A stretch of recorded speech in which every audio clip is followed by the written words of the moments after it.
Welcome to the Deep Dive. Today, we're going into the summer of 1985. We're in the quiet, almost overlooked suburbs of South Carolina. And this is a time when, that quiet has just shattered. A genuine psychological nightmare begins, and it escalates not through brute force, but through a series of terrifying, very deliberate phone calls. Yeah, that's the key here, the phone. Right. And so our mission in this deep dive is to really explore the story of Larry Gene Bell. And it's not just about the timeline of his crimes, but about dissecting this profound duality in his mind. Like the two sides of him. Exactly. How can one person operate with such cold, calculated precision, like a predator, but also be driven by this really severe mental delusion? We're going to trace that trail of communication, his auditory weapon, really, that ultimately led to his capture. And what's so fascinating here for behavioral science is that this case is, it's foundational. It's studied heavily in behavioral analysis programs because it perfectly illustrates that razor-thin line between methodical planning and severe mental instability. Yeah. We're looking at a perpetrator who had this overwhelming need for control, for total psychological dominance, and that very compulsion, that need to communicate and orchestrate the whole drama. That's what exposed him. That is precisely what exposed him to law enforcement. So let's start with Bell's background, because if you just looked at him on the street, you would never suspect him. Larry Gene Bell, born in 1949, Ralph, Alabama. A very typical working-class Southern home. Right, very typical. But even from childhood, people around him, they knew something was fundamentally different. He wasn't violent, though. No, not at all. But he was consistently described as, quiet, awkward, profoundly odd. When you look at his school records, teachers repeatedly noted he had trouble focusing. They'd describe him staring blankly for long periods or mumbling to himself. That's not just being shy. No, this wasn't typical adolescent awkwardness. It signaled significant internal turmoil, but, back then it was easily dismissed, just eccentric behavior. That instability, it followed him into adulthood. He joined the U.S. Marine Corps for a bit. A very short bit. Right, his tenure was short. He got an early medical discharge for reasons that weren't publicized at the time, but investigators later. Well, they heavily pointed toward underlying mental health issues. And that discharge, that's a critical piece of the puzzle, because it led him into jobs that were highly informative for his later crimes.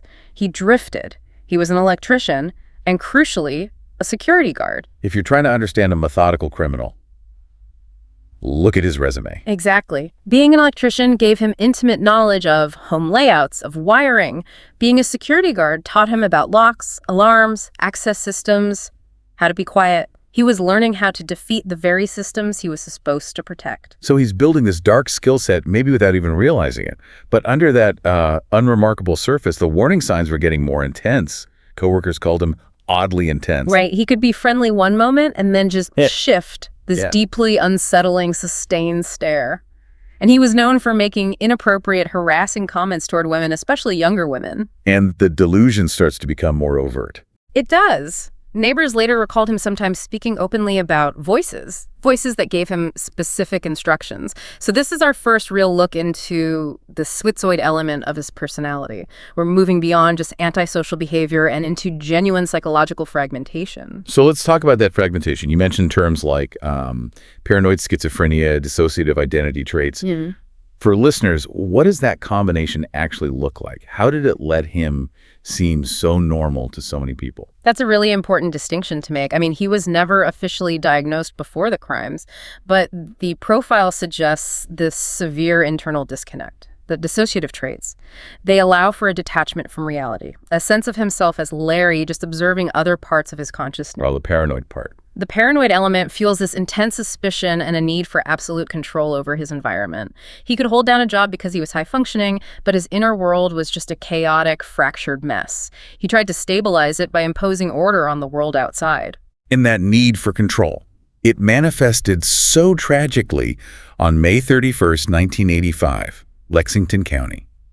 Sharif A. Smith, a 17-year-old straight-A student, just vanishes 150 feet from her own house at the mailbox. And the scene was just incredibly cold, calculated. There was no sign of a struggle, no chaos. Her car was still running, door open, purse, keys, shoes, all neatly inside. This wasn't a crime of passion. It was a textbook methodical abduction. He used his knowledge of systems, of timing, to pull off a perfectly clean kidnapping. And the theater began. Almost immediately after she disappeared, the phone started ringing. And this is where the case just pivots completely. It's not a missing persons investigation anymore. No, it's a terrifying study in psychological torment. The calls are the signature of this whole case. Yeah. The voice on the phone was male, Southern, but it had this eerie, unnatural calm. He wasn't reacting. He was performing a script.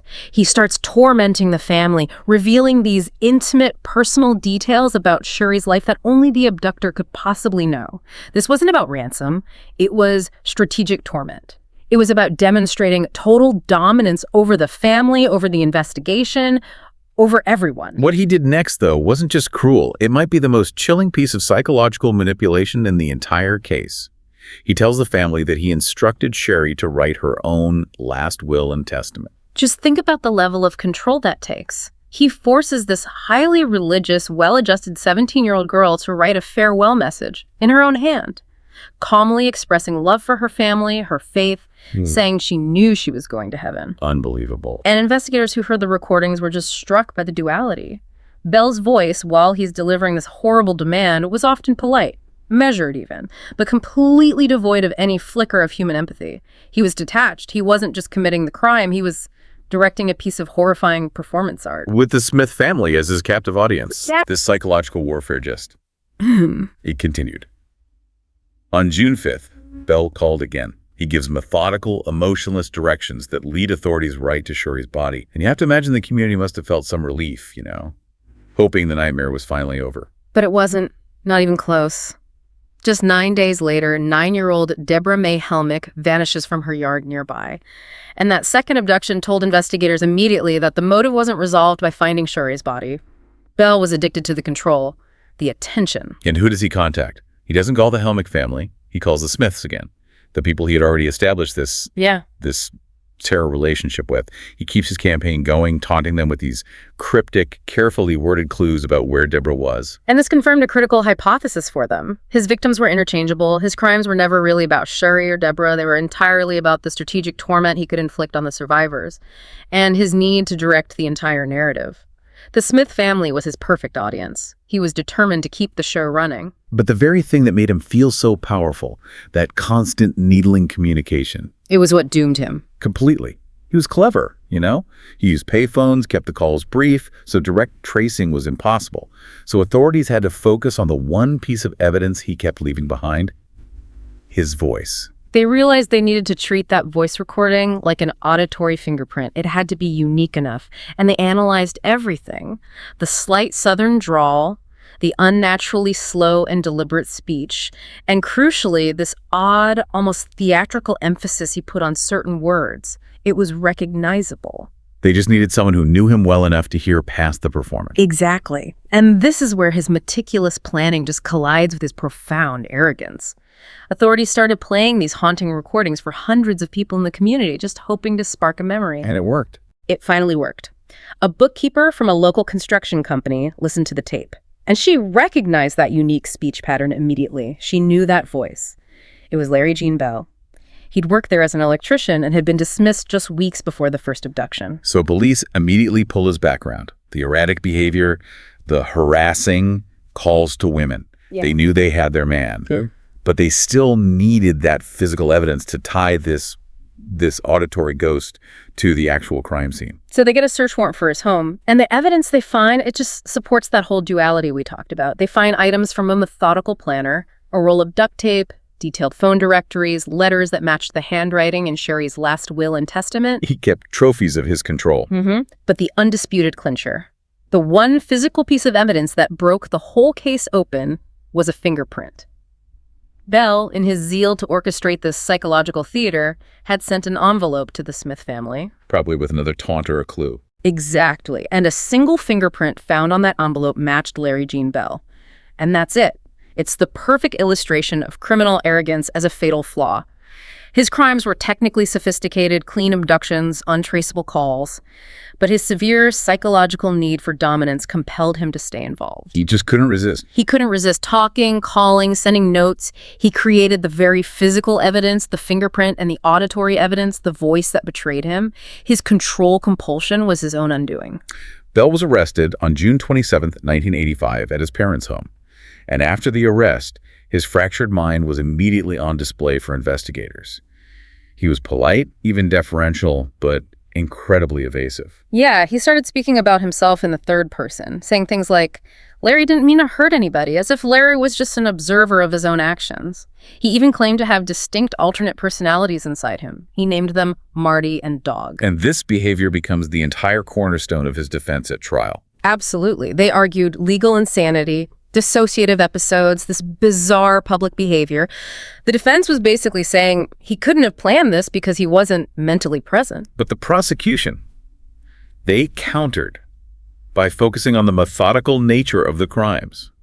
They argued that, yes, while he was clearly psychologically disturbed, he was fully aware and deliberate in his actions. His ability to plan the abductions, to use that security knowledge, to coordinate the communication, that proved he understood the reality of what he was doing.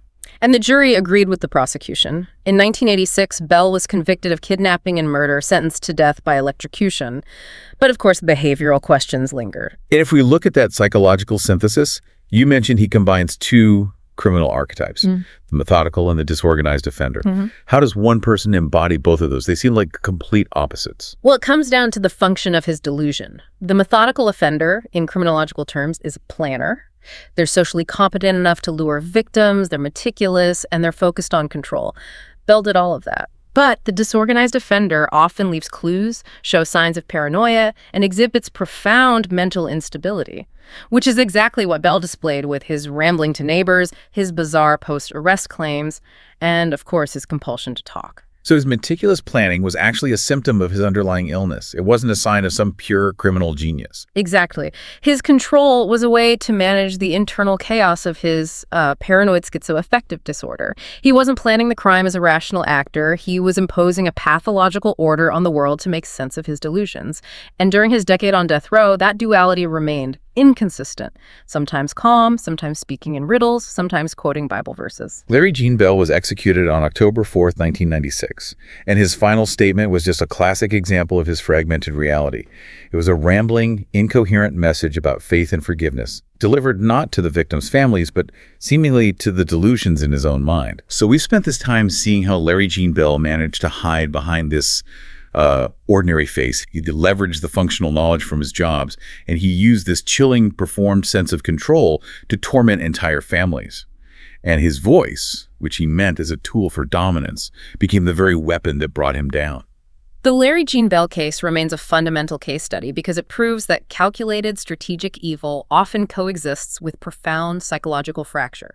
The two are not mutually exclusive. In fact, the fracture can sometimes fuel the strategic planning, almost as a form of self-medication against that internal chaos. And this story really shows us that the human mind can manage highly detailed, deliberate planning, even when that same mind is fundamentally trapped by a profound delusion.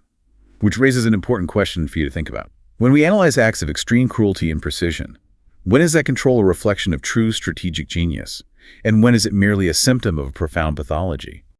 If you enjoyed this video and want to dive deeper into more cases like this one, make sure to subscribe to our channel. Don't forget to like the video if you found the story compelling, and share it with your friends and family who might be interested in true crime and mysteries. By subscribing, you'll stay up to date with all our latest content and join a growing community of curious minds exploring the most fascinating cases. Click the notification bell so you never miss an upload. Your support means everything.